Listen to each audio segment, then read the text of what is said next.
Hello everyone and a very warm welcome to all of you.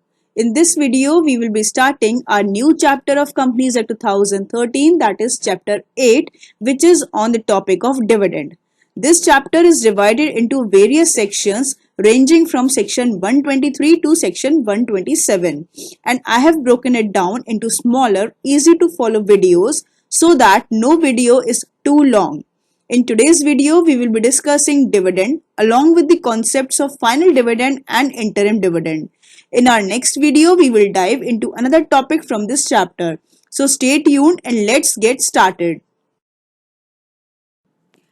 First of all, what is dividend? Definition of dividend is given under section 2 clause 35 of Companies Act 2013. As per this definition, dividend includes any interim dividend. तो law maker ने हमको ये नहीं बताया कि dividend क्या है, बस ये बता दिया कि डिविडेंड की डेफिनेशन में इंटरिम डिविडेंड भी इंक्लूड होता है। तो डिविडेंड क्या है? डिविडेंड एक प्रॉफिट का एक वो पार्ट है जो शेयर होल्डर्स में डिस्ट्रीब्यूट किया जाता है, उसे हम डिविडेंड कहते हैं। It is also called distributable profit. Dividend means that portion of distributable profit which is actually distributed to the shareholders. Dividend दो टाइप्स के शेयर्स पे दिया जाता है, इक्विटी एंड प्रेफरेंस। और ये जो हमारा चैप्टर है जिसमें सेक्शन 123 टू 127 है, ये चैप्टर सिर्फ और सिर्फ इक्विटी शेयर होल्डर्स पे ही लगेगा, मतलब इक्विटी शेयर्स के डिविडेंड पे ही लगेगा, नॉट ऑन प्रेफरेंस शेयर्स। क्यों? क्योंकि प्रेफरेंस शेयर्स का जो डिविडेंड होता है वो फिक्स होता है, फॉर से 10%, 15%, वॉट एवर द केस में भी उनका फिक्स रहता है।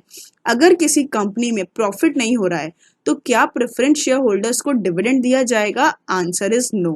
क्यों? क्योंकि dividend is the distribution of profit. No profit, that means no dividend.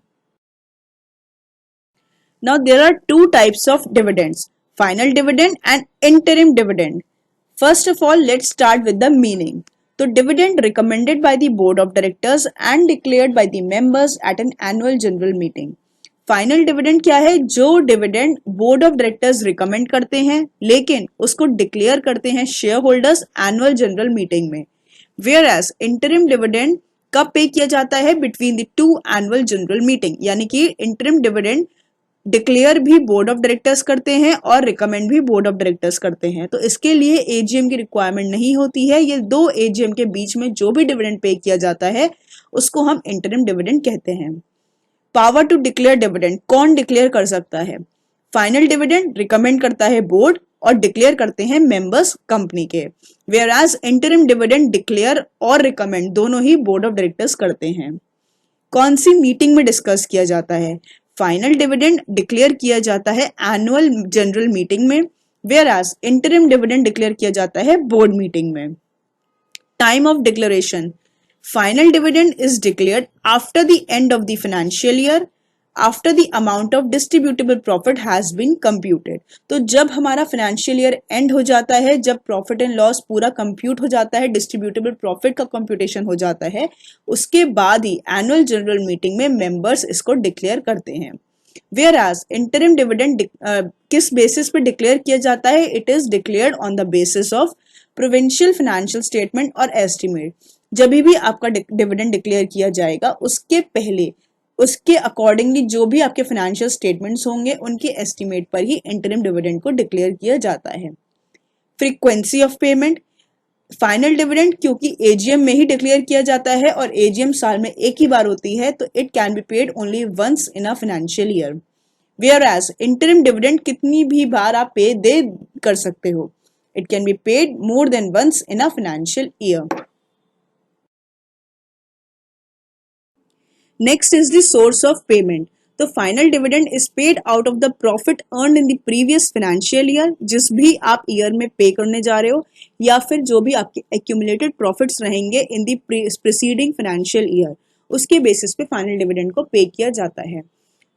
Interim dividend is paid out of the surplus profit in the profit and loss account. जो भी आपका सरप्लस है वो, या फिर जिस फाइनेंशियल ईयर में आप पे कर रहे हो डिविडेंड को डिक्लेयर कर रहे हो, जब भी आप डिक्लेयर कर रहे हो दैट पॉइंट ऑफ डिक्लेरेशन से पहले जो भी प्रॉफिट अर्न हो रहे हैं फॉर अ क्वार्टर या हाफ ईयर जो भी है उसके बेसिस पे ही इंटरिम डिविडेंड को डिक्लेयर किया जाता है। So the interim dividend is paid out of the profits earned by the company up to the point of declaration. Example, for a quarter or half year. It is based on estimate profit and as the full year's accounts are not finalized yet. Next is source of quantum of dividend. तो final dividend members नहीं decide करते हैं, board of directors decide करते हैं, और जो board of directors decide करते हैं उससे ज्यादा मेंबर्स डिक्लेयर नहीं कर सकते हैं. तो members can not declare the dividend over and above the amount recommended by the board. It is as per article 80 of table F of schedule 1. Board of directors ने 10% अगर डिविडेंड रिकमेंड किया है तो मेंबर्स 8, 9, 7 उससे कम कर सकते हैं declare, लेकिन उससे ज्यादा नहीं कर सकते हैं. In case of interim dividend, board of directors it shall not be declared at a rate higher than the average dividend declared by the company during the immediate preceding 3 financial year. तो पिछले 3 सालों में जो भी dividend declare किया जाएगा उसके average के हिसाब से वो डिक्लेयर किया जाता है, उस एवरेज से ज्यादा नहीं होना चाहिए. बोर्ड ऑफ डायरेक्टर्स भी इंटरिम डिविडेंड को हायर, उस रेट से हायर नहीं रिकमेंड कर सकते हैं.